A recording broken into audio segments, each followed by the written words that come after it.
Rebonjour mes bien-aimés dans le Seigneur, je reviens vers vous après avoir témoigné du changement que le Seigneur a opéré dans ma vie au niveau de mon apparence, il y a maintenant presque 10 ans de cela.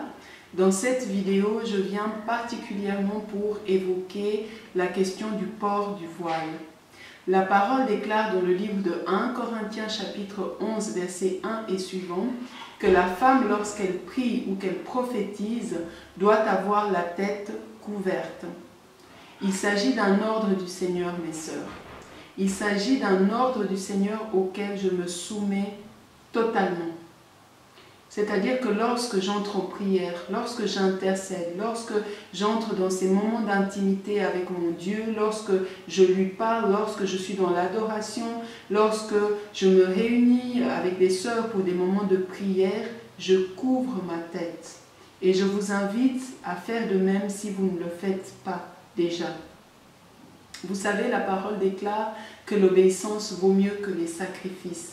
Mes sœurs, soyons de celles qui veulent obéir au Seigneur à tout prix avant de lui offrir nos sacrifices.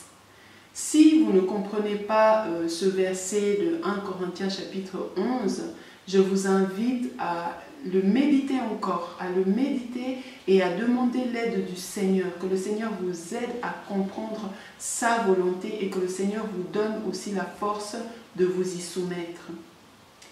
Avec cette question liée au port du voile, il y a aussi des sœurs qui portent le voile en tout temps.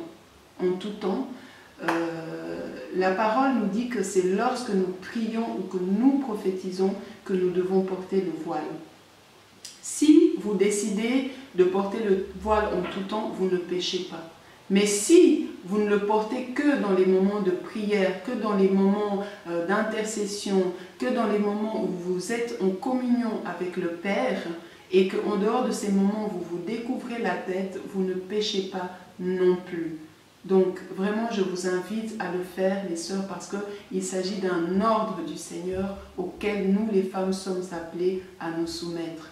Que la paix et la grâce du Seigneur Jésus vous soient accordées. Amen.